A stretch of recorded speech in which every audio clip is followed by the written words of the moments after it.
We are joined by ADHTV host of Reality Bytes, Nick Cater. Nick, welcome to Spectator TV. Thank you. Nick, the whole of Australia has descended into a massive row over nuclear power. Climate Change and Energy Minister Chris Bowen was ranting and raving about nuclear energy being some kind of conspiracy theory and fantasy. But Nick, you've just been out to visit Europe's newest and safest nuclear reactor in Finland not long ago. Is nuclear energy, as Chris Bowen says, a fantasy? That's certainly not a fantasy, right? I mean, even now, 50% of the electricity for this camera is coming from a nuclear power station at Pex, about 100 kilometres that way. So, no, it's not only not just a fantasy, but it's an absolute necessity in Europe. And even countries like Germany, which said they were going to do away with nuclear, are now thinking again. So, Chris Bowen is he's way off the page on this one. I mean, I saw it up and running myself. The Olkiluoto 3 power station in Finland, the newest and most up-to-date one in Europe, and it's humming along. But even here in Hungary, where they've got 40-year-old reactors that were built by the Russians, they're still going very nicely. They just renovate them, do them up. It's very simple technology. There's not a lot of moving parts. All you got to do is keep the maintenance going. So it's like unreal, the debate from Australia right now, sitting here and thinking, you what? And I think the questions are for Chris Bowen, aren't they? If not nuclear, then what? Because whatever you're doing at the moment isn't working. It must be really weird for the Europeans to watch Australia's debate about nuclear energy as if it's some kind of untested, radical, unheard of thing that, no one's ever done before, because, Europe's been sitting there with nuclear energy for a really, really long time. And so we're the backwater here, according to Chris Bowen. But you've pointed out in your report that nuclear energy is far more efficient per hectare of land than wind. It's a better use of our limited space and provides reliable power. But that hasn't stopped politicians coming out in Australia to fearmonger about nuclear waste. Tell us, what was it like going into the 430 metres beneath the ground visiting a nuclear waste burial facility? Was it terrifying, like the Greens and Teals are making out? It was awesome. Everything is done so safely, I think ridiculously safely, actually. They just don't want any hint that there's any danger in this, so they put it first in a steel tube, and then they take it 430 metres below ground, bury it in a hole, and surround it with cat litter, would you believe? The substance that makes up cat litter is apparently the safest thing to store it in because it expands, and it clumps. So that's what they do. They then fill the whole tunnel with cat litter. So you go, well, there's nothing to worry about here, folks. And, the other thing I think which we don't appreciate in Australia is that the waste that they're actually burying below ground now is 40 years old, some of it. You can actually store this stuff quite safely in a secure, protected building on the site of the nuclear reactor for 40 years, which is what they've been doing there in Finland. Waste is not the issue. It really is not, nor is any contamination, because the area around that nuclear power station is the most pristine natural forest, full of bears and all sorts of elks and everything else, all these weird animals they have up here. And people go fishing in the waters next to it because it's some of the cleanest water off the coast of Finland. So, yeah, the debate they're having in Australia just looks silly at the moment, absolutely childish. Our viewers have just seen footage of you in a giant tube, which was quite hilarious, Nick. Now, look, it seems that Europe's real Greens, the genuine environmentalists in Europe who actually care about protecting the natural environment, are throwing their weight behind nuclear energy. Indeed, there have been plenty of green groups leading the charge against renewable energy installations, calling for them to be removed due to harm being caused to animals and the natural environment. But we have a second group of environmentalists, the eco-fascists, who belong to the well-funded agitation groups like Just Stop Oil. Now, Just Stop Oil committed an atrocious act of vandalism on Stonehenge yesterday. Nick, has this type of destructive activism reached its peak, and do you think the general public are, quite frankly, fed up with these kinds of antics? Oh, they're absolutely fed up, and it's not winning them any friends, but I don't think that's what they're doing. This is just performative demonstrations, isn't it? And it's funny that they should have a go at Stonehenge, because I thought that's where they wanted us to head. I thought that was like their ideal society, just sitting around a fire, burning a bit of wood, and that's where they want to send us, back to the Stone Age. So it's bizarre that they should attack it. But Yeah, the performative nature is very interesting, and I'm predict that we will see very shortly the Greens going up to Liddell and putting up no nuclear for Liddell. There won't be local people, of course, there'll be ring-ins.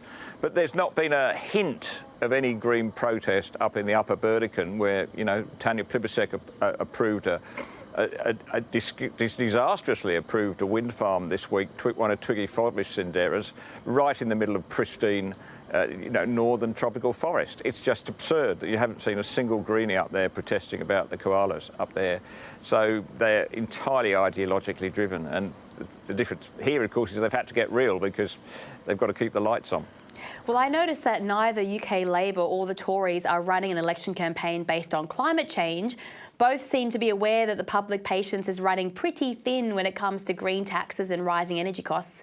This means that they have left the whole way open for Nigel Farage to run his campaign on British values and to hold a mini referendum on mass migration.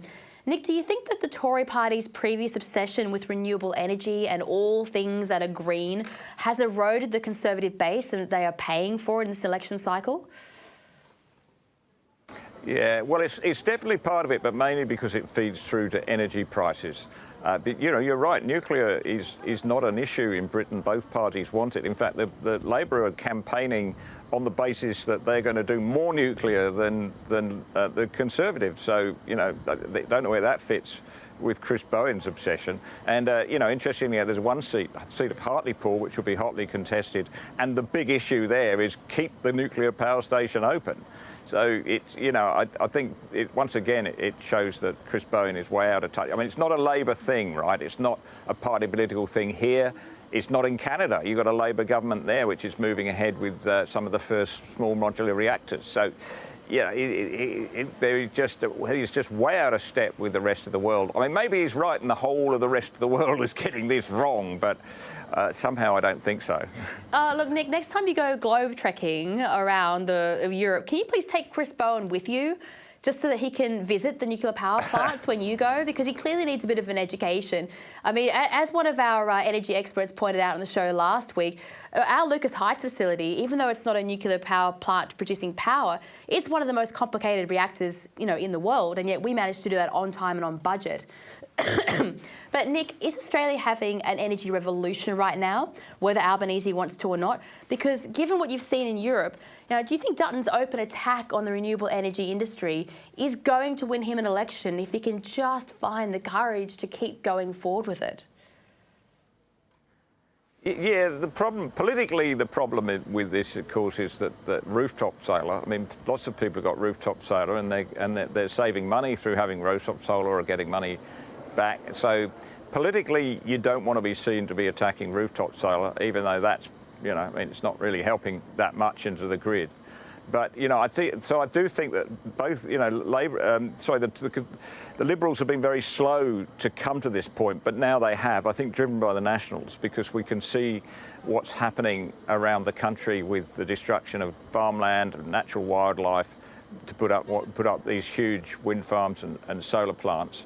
They can see that on the one hand, and also, I mean, the reality is that we just don't need any more of this stuff in our electricity grid. In the middle of the day, it can often send the price into the negative territory, and then it disappears and sends the price back up, and we have to back it up with gas. The whole thing is an absolute headache in terms of keeping a grid running. And an illustration of that over here is that Sweden has just ruled out building an interconnector with Germany. They just don't want their good, stable nuclear and hydro grid connected to Germany's unstable renewable grid. It's just too much bother for them. So that's the problem. They're like, you're a liability, you can't have any of our power. Kind of the way New South Wales thinks of South Australia. You just can't have our power. We don't want you in the area. Now, you're one of the foremost experts, really, on all things renewable in Australia. We had word that the Illawarra offshore wind farm is going ahead, and the community locals are absolutely furious about it. There's been protests there quite often, and it's a Labor stronghold. And now the rhetoric is they're going to vote Labor out of power because they're so angry about this offshore wind farm. Do you think that the more of these wind farms and solar farms that are built in Australia, and the more transmission lines that go up, the harder this is going to become for Labor? They might even lose an election, don't you think, as people get their land torn up by these projects? They're certainly in danger of losing a couple of seats, I think. One down in the Illawarra, the other up around Port Macquarie, where there's equal unhappiness about this offshore wind. And I was up in Port Macquarie a couple of months ago, and people are just openly saying, I've voted Labor all my life, I'm not going to this time. Sadly, I don't think there's enough of those seats to win the election. And for most people in the country, of course, cost of living is overwhelmingly the issue. But it is dangerous for Labor in those seats, particularly the Illawarra, which in 2012, I think, in the state election, swung heavily to the Liberals. So it's not safe territory by any means. But the reassuring news for people in those areas that are worried about this offshore wind is I would bet my house on the fact that none of this will ever actually go ahead, because they're talking about 2030s. It's way out there in the distance. It needs a lot of investment, and I don't think anybody in the end has got the heart for it. Well, I hope not, because Port Macquarie is my home ground, and I can tell you what, they'll absolutely ruin the tourist industry and everyone's hearts who have moved there to get away from all this city stuff. They don't want to see their landscape torn apart by ugly wind turbines. But look, thank you so much for joining us here today on Spectator TV, and I hope you enjoy the rest of your European tour. Thanks, Alexandra.